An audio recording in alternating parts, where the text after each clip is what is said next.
Le mois d'avril approche, ouais ça passe vite, et il y a un animé que j'attends beaucoup. Ça fait bientôt 2 ans que je lis le manga et je peux vous dire que c'est incroyable. Et que ça sera un des meilleurs animés de 2021. Je parle évidemment de Tokyo Revengers, un manga de Ken Wakui. Alors j'avais déjà fait une vidéo dessus il y a 1 an, mais c'est toujours un plaisir d'en parler. Et l'animé sort bientôt, donc c'est la bonne occasion pour moi de vous faire découvrir cette pépite. Comme d'habitude, n'oubliez surtout pas de vous abonner et c'est parti pour la vidéo.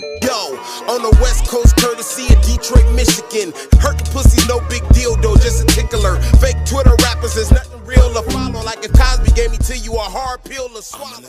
Alors de quoi ça parle? On est en 2017, on suit la vie de Takemichi Anagaki, un mec banal de 26 ans, célibataire, qui a une vie de merde avec un petit boulot dans un supermarché. Voilà, en gros il a complètement raté sa vie. Un jour il est posé devant sa télé, il suit les infos tranquilles, il y a eu des victimes pendant un règlement de compte entre gangs, et là il voit le nom d'une des victimes décédées qui lui est familière. Et en fait c'était son ex-petite amie Hinata, qui d'ailleurs est la seule copine qu'il a eue dans sa vie à l'époque du collège. Donc voilà, le mec il est pas bien après avoir appris ça, il est encore sous le choc, sauf que lui aussi va être victime d'un accident qui va le ramener comme ça 12 ans en arrière, en 2005 donc au collège en 4ème, là où il va retrouver tous ses potes de l'époque. Bref, c'est comme ça que commence l'histoire. Takemichi est revenu à l'époque où il était encore avec sa petite amie, avec sa bande de potes, en gros c'était la meilleure période de sa vie. Et après avoir compris ce qui lui était arrivé, c'est là qu'il va se dire, bon là je suis revenu 12 ans en arrière, je vais pas merder comme je l'ai fait toute ma vie, je vais sauver mon ex-petite amie. Il va donc devenir pote avec Maiki et Draken, les chefs du Tokyo Manjikai, qui est un des gangs qui a causé la mort d'Hinata dans le futur.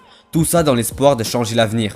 Mais il va vite se rendre compte que le Tokyo Manjikai n'est pas du tout le même gang dans le passé, et que c'est même un gang qui est très cool. On comprend alors qu'il y a un antagoniste dans tout ça, et c'est lui qui a tiré les ficelles jusqu'au drame en 2017. Voilà, en gros c'est ça l'histoire. Le genre Furio c'est un genre plutôt réaliste, c'est un genre de manga centré sur les bagarres entre jeunes voyous au Japon. Et Ken Wakui, quand il a dû faire un manga sur les voyous, il l'a fait, mais il reconnaît qu'il n'est pas capable de dessiner les voyous d'aujourd'hui, parce qu'il connaît que les Furios de son époque. Et c'est pour ça qu'il a décidé de déplacer son histoire dans le temps. Voilà, donc uniforme, coupe de cheveux, style, moto, etc. c'est les voyous de l'époque. Un point que j'aime dans Tokyo Revengers, c'est que tous les personnages sont bien. Que ça soit Maiki, le chef du Tokyo Manjikai, Draken, le sous-chef, ou les autres capitaines de division. Aucun personnage n'est délaissé, et à chaque partie de l'histoire, on se concentre sur un personnage. On en apprend plus sur lui, avec toujours des flashbacks bien placés, et grâce auxquels on comprend mieux ce qui se passe. Et vous pouvez me croire, si vous commencez Tokyo Revengers, vous allez kiffer tous les personnages. Dans ce manga, il y a tout ce qui fait un bon Furio, comme des personnages badass et charismatiques, des grosses bastons, des punchlines bien placées, et comme toujours des valeurs, du fond et une intrigue solide. Parce qu'en plus de servir de point de départ, le retour de Takemichi dans son passé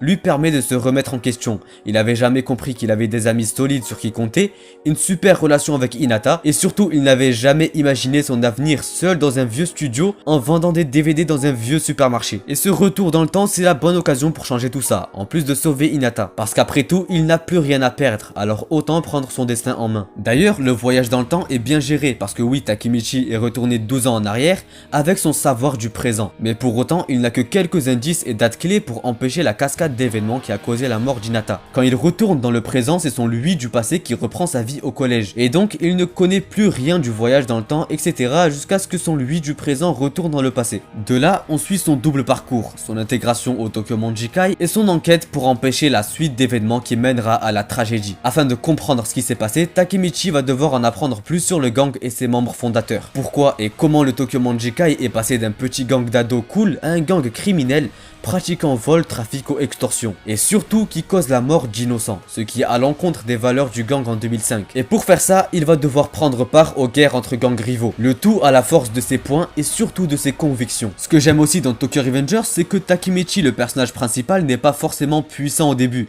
et il est même un peu le toutou du gang. Mais au fil du temps, on voit son évolution au sein du Tokyo Manjikai et les différents personnages reconnaître sa valeur. Ce qui fait sa force, c'est avant tout sa détermination, et comme l'a dit Maiki, des mecs qui savent se battre, c'est pas ça ce qui manque. Ce qui est beaucoup plus rare, c'est ceux qui sont prêts à se battre contre n'importe qui pour protéger ceux qui comptent pour eux. Dans Tokyo Revengers, les retournements de situation sont vraiment bien réussis, parce qu'à chaque fois qu'on se dit que tout va bien, que Takemichi a réglé le problème, c'est fini, et bah il y a toujours de nouveaux problèmes qui apparaissent, et c'est comme ça qu'on se rend compte que Kisaki, l'antagoniste principal, a toujours un tour d'avance.